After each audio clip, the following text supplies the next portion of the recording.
우리가 살고 있는 이 세상, 이 지구가, 우주가 언제 어떻게 생겨났는지에 대해서 인류는 오랜 세월 동안 항상 고민해 왔습니다.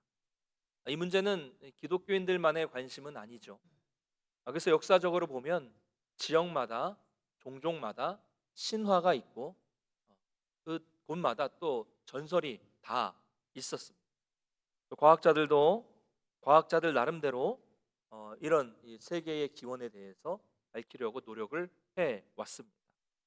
그러나 여러분, 이 영역은 인간의 지성으로는 판단할 수 없는 문제입니다.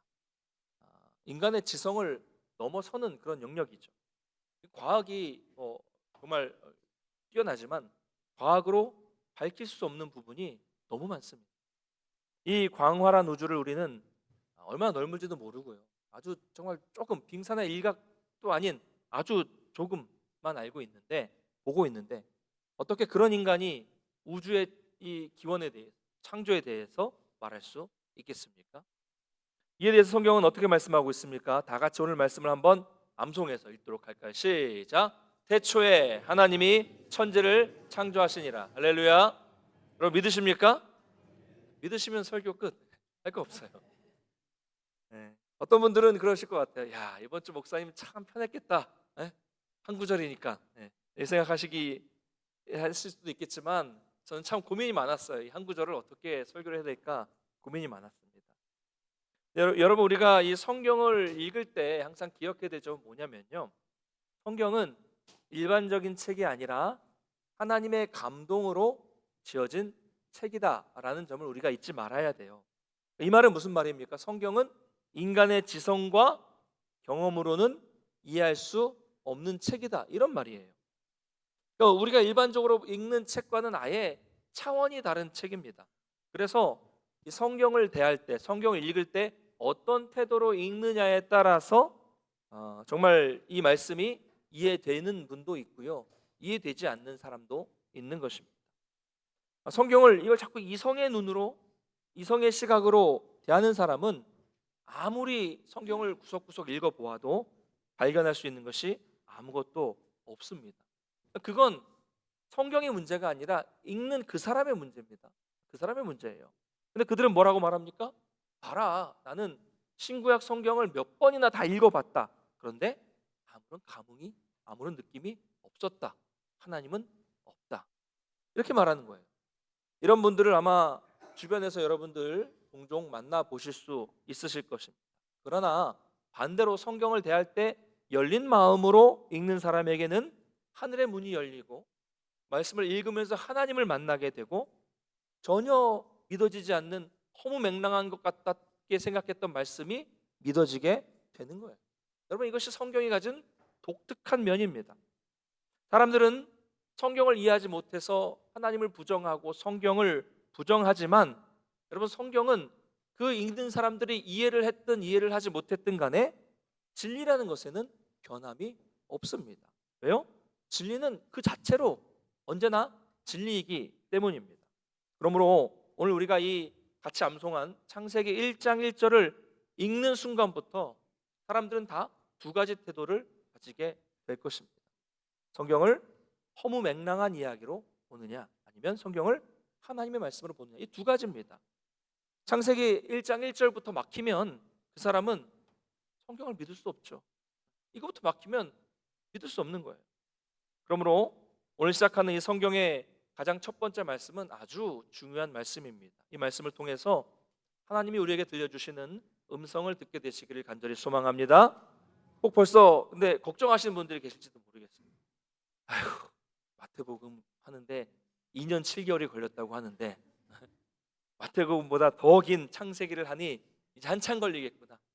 1년 있다 와도 창세기일 거야. 뭐 이렇게 생각하시는 분 계실지 모르겠지만 여러분 마음을 잘 알죠.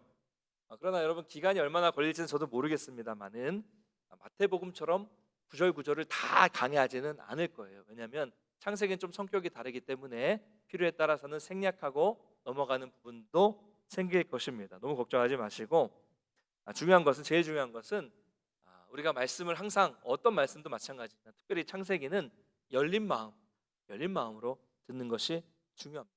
왜요? 그래도 여러분들이 가장 자신 있는 말씀이 창세기 아닙니까? 그렇죠? 가장 잘 아시는 말씀이잖아요. 보통 우리가 신앙생활하면서 내가 이제 해가 바뀌면서 성경을 좀 오래 읽어야겠다 그러면 여러분 어디서부터 읽어요? 창세기죠. 당연하죠. 왜요? 성경 여러분 책을 중간부터 읽으시는 분 계세요 혹시? 혹시 책을 뒤에 결론부터 읽고 앞으로 오시는 분 계십니까? 아니죠. 창세기가 앞이니까 원래 보통 맨 앞에서부터 읽는 것이 정상입니다. 그래서 우리 신앙생활을 열심히 안 하신 분들이라고 하더라도 다른 성경은 안 읽어봤어도 대부분 창세기는 다 읽어보셨을 거예요. 일반 성경이 아니더라도 쉬운 성경이라든지 만화 성경이라든지 다 읽어보셨을 것입니다. 창세기는 우리가 성경 읽을 때 그래도 이게 이야기식이니까 끝까지 대부분 읽으세요. 잘 읽으시다가 이제 열심히 내가 작정을 하고 읽으니까 창세기 읽고 난 다음에 그 다음 어디 읽어요? 출애굽기를 읽습니다. 출애굽기는 한 20장까지는 잘 읽혀져요. 잘 읽다가 20장부터 안 읽혀집니다. 어려워요. 그럼 어떻게 해요? 여긴 좀 놔뒀다가 레위기 읽자. 레위기 어렵죠? 안 돼요. 민수기, 신명기 어렵습니다. 그럼 어떻게 해요? 구약은 역시 너무 어렵다. 신약으로 가자. 그래서 또 어딜 읽어요? 마태복음을 읽어요. 잘 알죠? 네, 저도 그렇게 했으니까. 그래서 여러분 또 마태복음은 많이 아십니다. 마태복음은 어떻게 28장까지 잘 읽으세요. 그 다음에 마가복음 읽으면 또 어떤 생각이 들어요? 이거 뭔가 좀 비슷비슷하고 또 앞에 있었던 얘기 같은데 지루하죠. 누가복음도 그렇고 요한복음도 그렇습니다. 넘어가요. 사도행전 그래도 좀 이거 좀 감동이 된다. 읽어요. 그리고 또 어디로 갑니까? 서신서 가면서 막히는 겁니다. 그리고 성경을 한참을 덮어두죠. 또 해가 바뀝니다. 어디 읽어요? 창세기부터. 그래서 제가 볼 때 여러분들은 여기 계신 분들은 아마 다 창세기 박사님이다라고 저는 생각하고 있어요. 저는 오늘부터 창세기 박사님들에게 창세기 강해를 하게 될 것입니다. 익숙한 말씀이지만 잘 아는 말씀이지만 마음을 여시고 좀 들었으면 좋겠어요. 그럼 창세기는 아주 명확하고 아주 간략한 선언으로 시작하고 있습니다. 태초에 하나님이 천지를 창조하시니라. 이게 무슨 의미인지 독자에게 설명하지도 않아요. 설득하지도 않습니다. 태초가 뭔지 장황하게 설명하지도 않고 하나님이 누구신지 말하지도 않고 천지는 무엇을 말하고 있는지 창조는 뭘 어떻게 하는 건지 아무런 설명이 없습니다. 그냥 선포예요. 선언입니다. 하나님이 창조하셨다. 끝. 그런데 너무 신기한 것은 이 한마디가 믿어진다는 거예요. 할렐루야. 믿어지잖아요. 하나님이 천지를 창조하신 건 너무나도 놀라운 기적인데 이 말이 믿어진다는 것은 또 너무나도 놀라운 기적이라는 겁니다. 그리고 여러분 이 말씀이 이 창세기 시작하는 이 말씀이 믿어지기만 한다면 그 이후에 나오는 이 요한계시록까지의 말씀이 믿어지지 않을 리가 없죠. 왜 그렇습니까? 하나님이 만드신 세상 속에 우리가 살고 있는데 우리가 못 믿을 것이 무엇이 있겠습니까? 자, 그렇다면 오늘 이 말씀에서 가장 중요한 말씀은 무엇일까요? 태초입니까? 천지창조일까요? 아니죠. 하나님입니다. 하나님. 그러니까 성경의 주인공은 하나님이시고 우주 만물의 주인도 하나님이라는 것이고 이 말은 그 피조된 우리 인생의 주인도 누구라는 말입니까? 바로 하나님이라는 그런 말씀입니다. 문제가 왜 생겨요? 문제는 우리가 이것을 잊어버리고 내 인생의 주인이 하나님이 아니라 나인 것처럼 살아가니까 우리 삶에 문제가 생기게 되는 것입니다. 오늘날 많은 사람들이 그렇게 살고 있어요. 그러므로 우리는 이 성경의 첫 구절부터 지금 우리 인간이 잘못된 길을 걸어가고 있다. 창조의 목적과 다른 길을 걸어가고 있다는 것을 발견할 수 있는 것입니다. 자, 이 창세기는요 모세가 기록했습니다. 그래서 우리가 모세가 기록한 책을 모세오경이라고 하죠. 창세기, 출애굽기, 레위기, 민수기, 신명기. 유대인들이 이것을 토라라고 해서 이 랍비들이 다 암송을 해요. 철저하게 암송해서 구전으로 이 많은 이스라엘 백성들에게 교육을 해 왔습니다. 자, 그러면 모세는 이것을 어떻게 기록했을까요? 대략 지금으로부터 3,500년 전의 기록인데요. 그 고대에 모세가, 그 고대 사람 모세가 도대체 어떤 지혜가 있었기에 이런 엄청난 말씀을 기록할 수 있었겠습니까? 보세요. 당시 주변에 있는 사람들, 당시 주변에 있었던 사람들이 가지고 있었던 세계관, 신에 대한 개념이 뭐예요? 고작 태양을 섬기는 것, 달을 섬기는 것, 하늘의 많은 별들을 섬기는 것, 또 이 열장을 통해서 알 수 있는 것처럼 개구리를 섬기고, 뭐 파이 날아다니는 파리도 섬기고, 뭐 잘 보이지도 않는 이도 섬기고, 나무도 섬기고, 별의별 짐승이란 짐승을 다 섬겼던 그런 무지한 시대였습니다. 근데 그 시대를 살던 모세는 어떻게 그런 시대에 이런 놀라운 글을 쓸 수 있었을까요? 답은 하나예요. 초월대한 엄청난 존재가 하나님이 알려줬으니까, 누군가 알려줬으니까 그 시대에 가능했던 것이죠. 우리 디모데후서 3장 16절을 한번 같이 읽겠습니다. 시작. 모든 성경은 하나님의 감동으로 된 것으로 교훈과 책망과 바르게 함과 의로 교육하기에 유익하니. 아멘. 모든 성경은 하나님의 감동으로, 무지한 모세에게 하나님의 영감을 불어넣어 주셔서 성경을 쓰시게 하셨다는 겁니다. 여러분, 하나님이 계시하지 않으셨으면 그런 시대 배경 속에 살고 있었던 모세는 절대로 이런 이야기를 쓸 수 없었습니다. 그러므로 성경은 인간의 생각에서 비롯된 이야기가 아니라는 것을 알 수 있습니다. 여러분, 창세기를 읽어가면 갈수록 이것은 인간이 생각해낼 수 있는 영역의 이야기가 아니라는 것을 더 확실하게 깨닫게 되실 것입니다. 여러분, 오늘 말씀처럼 하나님이 이 온 우주 만물을 창조하셨습니다. 자, 그런데 이 하나님의 창조는 우리가 보통 생각하는 창조랑은 달라요. 발명도 아니고요, 발견도 아닙니다. 원래 있었던 것들을 발견해서, 몰랐던 것을 발견하고 그것을 조합해서 다른 물질을 만들어낸 것이 아니라는 겁니다. 하나님의 창조는 아무것도 없는 무에서 있는 것을 만드신 창조입니다. 이게 우리 머리로 이해 안 돼요. 어떻게 없는 것에서 있는 것을 만듭니까? 그냥 원래 있었던 것들 조합하고 또 막 새로운 물질을 막 이렇게 막 발견해서 발명하고 조합해서 만들고 새로운 제품을 만들어내는 것은 인간이 할 수 있는 거예요. 그런데 없는 것에서 뭔가를 만들었다? 이것은 인간의 이성이라든가 인간의 경험을 벗어나는 일이죠. 넘어서는 일입니다. 그러니까 사람들은 이것을 인정하지 못하고 부인하게 되는 거예요. 굳이 뭐 하나님의 존재를, 하나님이 안 계신다고 부인할 필요는 없습니다. 창조를 부정해버리면 모든 게 부정이 되는 거예요. 그냥 우주는 우연히 생겨났고, 거기서부터 우연히 생명체가 생겨나기 시작했고, 또 우연히 또 그게 진화해서 그렇게 인간이 나오게 되었다라고 말하면 자연스럽게 이 오늘 말씀 읽었던 성경도 하나님도 부정하게 되는 것이죠. 또 세상에 나가면 여러분 어떻습니까? 사람들은 창조를 믿는 사람은 그냥 대놓고 무식한 사람으로 판단해 버리고 있고요, 진화를 믿는 사람이 합리적인 사람이다라고 생각하는 풍조가 만연해 있고, 교육도 그래요.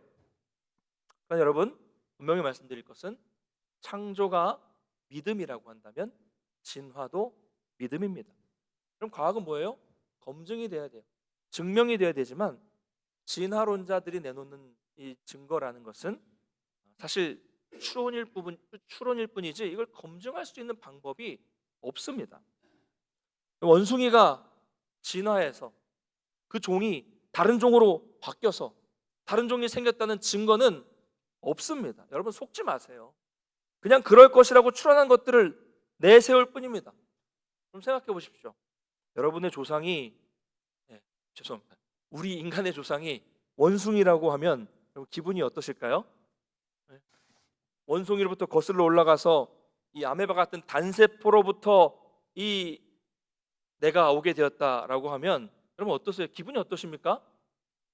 그렇게 믿으면 그냥 단세포처럼 살면 됩니다. 그런 거예요. 여러분 성경은 그렇게 말씀하지 않아요. 하나님은 창조하실 때도 각기 그 종류대로 창조하셨다라고 말씀하고 있습니다. 할렐루야. 여러분 그럼 진화되었다고 하면 어디서부터 근원을 거슬러 올라가면 어디서부터 진화가 되었을까요? 그러면 그들이 말하는 그 처음, 거슬러 올라가면 처음에는 과연 무엇이 있었을 것이고, 그러면 그 처음은 어떻게 생겨난 것일까요? 그러면 그 처음 이전에는 뭐가 있었을까요? 여러분, 이 시간에 뭐 창조와 진화를 논할 것은 아니지만 하나만 말씀을 드리겠습니다. 가장 유명한 것 중에 빅뱅, 대폭발, 빅뱅 이론 들어보셨죠? 137억 9,900만 년 전에 137억 9,900만 년 전에 어떤 에너지가 한 점에 집중하면서 그 에너지가 대폭발을 일으켜서 우주가 형성이 되었다는 이론입니다. 자, 그러면 또 질문. 그 에너지는 어디서 모였습니까? 뭡니까 그게? 그리고 그 에너지는 어디서 왔을까요? 창조를 믿는 우리들에게 그 진화론자들이 질문하는 것처럼 똑같이 우리도 물을 수 있겠죠. 그들에게 봤어? 137억 9,900만 년 전에 봤어? 그 시간이 정말 맞을까? 그거 증명할 수 있어? 검증할 수 있어? 그런 일이 지금도 이 진화라는 것이 오늘날도 일어나고 있어? 여러분, 이거는요 대답할 수 없는 문제예요. 이 질문에 대답할 수가 없습니다. 증거가 없으니까. 여러분, 인간의 과학식이 이렇게 부족합니다. 제가 뭐 과학을 믿을 수 없다 그런 얘기가 아니라 과학 정말 논리적인 거죠. 그러나 인간의 영역, 이 과학에서도 모르는 부분이 너무 많다는 거, 이걸 말씀을 드리는 거예요. 설명할 수 없는 것이 너무 많아요. 그럴 때 그런 사람들은 또 이렇게 빠져나갑니다. 그거 우주가 어떻게 생겼는지 이거 난 몰라. 내가 그냥 원래 태어나니까 그때 원래 있었어. 그 내가 연구할 영역이 아니야. 이렇게 말해버려요. 제가 공부한 논리학, 이 철학과 교수님의 말입니다. 얼마나 무책임합니까? 나는 모른다 그냥 이렇게 말해버리는 거예요. 저는 진화론도 믿음이라고 말씀을 드리는 겁니다. 그렇잖아요. 검증이 안 되는 믿음으로부터 시작이 되는 것입니다. 또 다른 측면에서 인류는 지금도 진화한다고 하죠. 그 진화는 좀 생물학적 진화는 아니지만 이걸 뭐 발전이라고 할 수는 있을 거예요. 많이 발전되고 있습니다.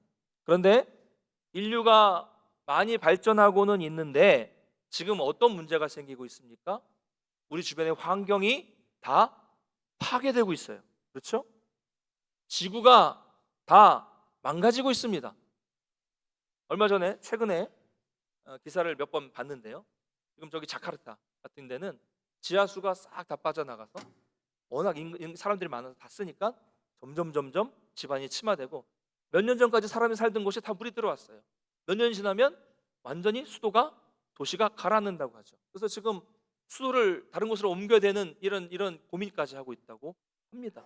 환경이, 지구가 망가지고 있습니다. 여러분만 보셔도 아시잖아요. 여러분 어렸을 때 자연과 지금 자연이 예전만 같지 않다는 거 여러분도 실감하고 느끼실 수 있으실 것입니다. 지금요 공기도 오염됐고 땅도 다 오염됐습니다. 예. 그리고 뭐 이제 지금 안동에 와서 제가 제일 좋아하는 것 중에 하나가 이제 과일이 맛있어서, 사과가 맛있어서 좋은데 사과도 지금 몇 년 지나면 뭐 경북 지역에서 못 볼 수도 있다면서요. 점점 이렇게 온난화로 인해서 이 지역이 올라가고 있습니다. 또 핵, 전 세계를 위협하고 있고, 이대로 가다가는 인류는 파멸되고 만다는 것은 전 세계 학자들이 다 동의하고 있는 그런 내용입니다. 여러분, 이것이 인간이 발전한 결과예요. 여러분, 이게 진짜 발전입니까? 다 망가지는데? 이건 퇴보예요, 퇴보. 또한 과학과 기술이 발전해서 지금 우리는 그 어떤 시대보다도 발전한 시대에 살고 있어요. 그러나 여러분, 인류라는 우리 인간의 존재를 보면 그렇지 않습니다.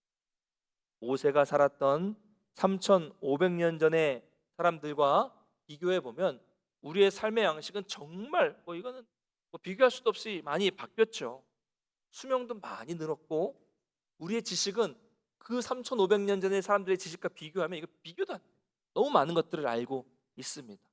그런데 여전히 변하지 않고 여전히 똑같은 게 있어요. 그게 뭐예요? 여전히 인간은 죽어요. 여전히 인간의 죄의 문제는 우리가 스스로 해결할 수 없다는 것은 3,500년이 지나도, 만 년이 지나도, 아무리 시간이 지나도 인류가 어떻게 발전한다고 해도 이것은 변할 수 없는 것입니다. 이게 무슨 진화고 이게 무슨 발전입니까? 사랑하는 성도 여러분, 오늘 제가 한 가지 말씀을 드릴 텐데요. 자주 인용하는 이야기인데, 특별히 창조에 대한 믿음이 없으신 분들은 마음을 여시고 잘 들어보시기를 바랍니다. 해변에 모래사장에 손목시계가 하나 툭 떨어져 있습니다. 여러분들은 그 시계를 보시면서 어떤 생각을 하시겠습니까? 아, 저 시계는 우연히 만들어져서 저기 해변가에 떨어져 있는 것이구나. 이게 맞아요? 한 10만 년 동안 바람이 불고 파도에 깎이고 모래에 쓸리면서 저 시계에 시침이 하나가 우연히 생겼을 거예요. 한 10만 년이 지나면서 또 그렇게 우연히 바람에 파도에 모래에 쓸리면서 분침이 생겼겠지.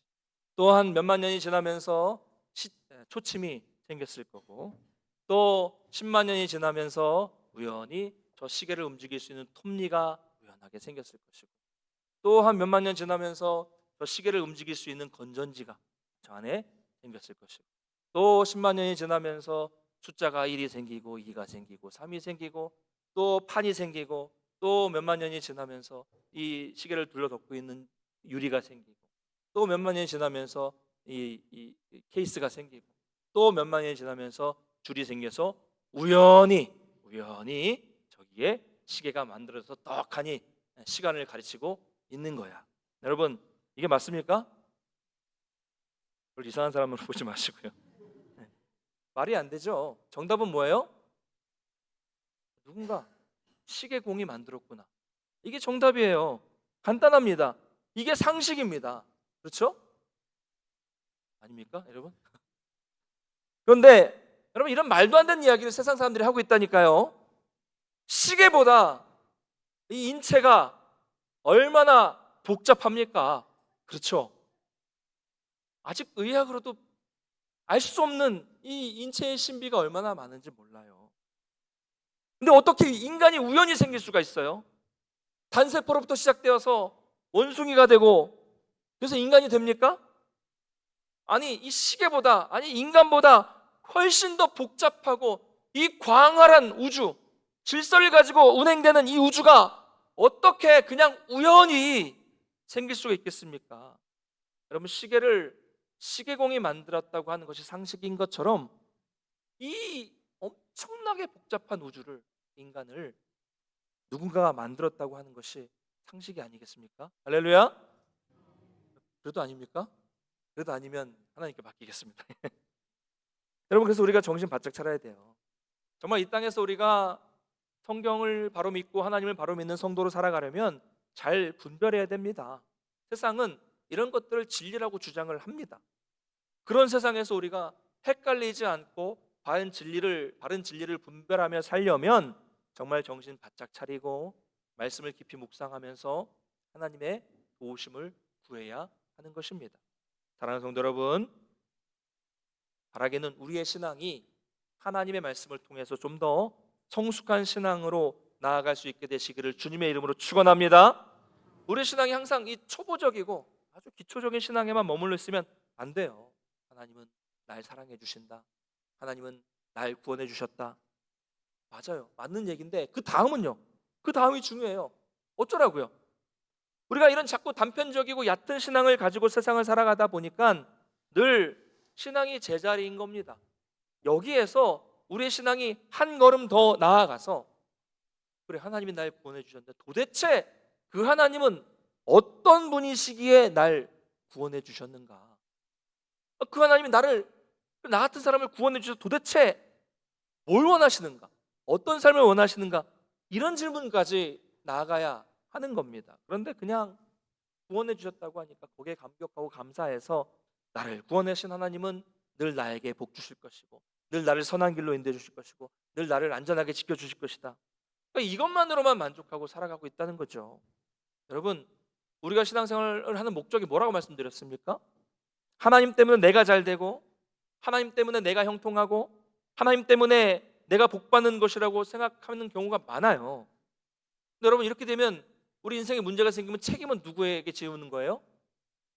내가 잘 안 되고 내가 형통하지 않으면 책임은 누구라는 거예요? 하나님이라는 거죠. 그래서 우리가 하나님께 원망하잖아요. 하나님 왜 날 보내셨어요? 하나님, 이럴 거면 왜 나를 여기까지 인도하셨어요? 아니 하나님 이럴 거면 왜 그때 나한테 그렇게 하셨어요? 이렇게 하나님께만 따지고 원망하게 되는 것입니다. 이게 초보적인 신앙이라는 거예요. 그러나 여러분, 이것이 우리의 신앙생활의 목적이 아닙니다. 우리는 여기서 더 나아가서 나를 구원해 주셨는데 그 하나님은 정말 어떤 분인가 하나님을 알아가고, 그분은 나에게 정말 내가 어떤 삶을 살아가기를 원하시는가를 발견하고, 그래서 내가 앞으로 어떤 삶을 살아가야 하는가, 이것을 깨달아서 이 삶을 살아가는 것이, 하나님이 원하시는 삶을 살아가는 것이, 나를 창조하시고 나를 보내신 분이 원하시는 삶을 살아가는 것이 우리 신앙생활의 목적이 되어야 된다는 것을 여러분 믿으시기를 바랍니다. 사랑하는 성도 여러분, 태초에 하나님이 천지를 창조하시니라, 이 말씀 하나에 이미 방금 말씀드렸던 나는 어떻게 살아야 하는지에 대한 해답이 들어가 있다는 것을 여러분 기억했으면 좋겠어요. 여러분, 우리가 창조를 제대로 이해하고 있다면 피조물인 우리가 어떻게 우리의 것을 주장할 수가 있겠습니까? 창조주 하나님의 소유권을 인정하고 만들어주신 분, 나를 보내주신 분의 원하는 삶을 사는 것은 이건 피조물로서 당연한 삶이라는 거예요. 우리 시편 14편 1절 한번 읽어볼까요? 같이 읽겠습니다. 시작. 어리석은 자는 그의 마음에 이르기를 하나님이 없다 하는도다. 그들은 부패하고 그 행실이 가증하니 선을 행하는 자가 없도다. 여러분, 이것이 하나님을 부인하는 사람들의 특징입니다. 어리석은 사람들은 하나님을 부정하며 부패하고 행실이 가증해져. 하나님 없이 어떻게 선한 삶을 살 수 있겠습니까? 그렇죠? 하나님 없이 살면 선이 뭔지 기준을 알 수가 없어요. 그러니까 자기는 열심히 산다고는 하는데 점점 어떻게 돼요? 말씀처럼 부패해지게 되는 것입니다. 그래서 여러분, 하나님 없으면 그 사람은 반드시 악으로 가게 되어 있는 것입니다. 그렇게 부패하는 것이 하나님 없는 인간입니다. 여러분은 어떤 삶을 살고 싶으십니까? 하나님을 인정하고 하나님이 원하시는 삶을 살고 싶으십니까? 아니면 하나님을 부인하는 악한 삶을 살고 싶으십니까? 이건 뭐 대답할 이유가 없는, 일이 없는 그런 질문이죠. 말씀을 맺겠습니다. 우리 다시 한번 오늘 말씀을 같이 읽겠습니다. 시작. 태초에 하나님이 천지를 창조하시니라. 아멘. 여러분, 이 말씀을 믿으시고 하나님을 정말 주인으로 섬기는 진정한 성도의 삶을 살아가시기를 간절히 축원합니다. 여러분, 너무 잘 아는 말씀이지만 이제 다시 이 말씀을 묵상하시면서 이것을 제대로 믿으시고 제대로 인정하고 살아가시기를 소망합니다. 여러분, 우리는요, 우리를 창조하신 하나님이 원하시는 목적을 알고 그 목적대로 살아가야 하는 피조물일 뿐입니다. 우리는 피조물이에요. 당연한 우리의 의무예요. 지어주신 분 뜻대로 사는 건 우리의 의무입니다. 그렇게 살아갈 때 내가 나를 만들어주신 하나님의 뜻대로 살아가야겠다라고 살아갈 때 우리가 세상에서 살아가는 삶이 달라지게 되는 것이고요, 세상을 바라보는 시각이 달라지게 되는 거고요. 이게 바로 신앙입니다. 이게 신앙이에요. 그분이 원하신 뜻대로 살아가는 거, 이게 신앙이에요. 바라기는 여기 계신 우리 모든 성도님들이 나를 지으신 하나님 앞에서 겸손하게 순종하심으로써 창조주 하나님이 원하시는 온전한 복을 누리는 삶을 살아가시기를 주님의 이름으로 간절히 축원합니다.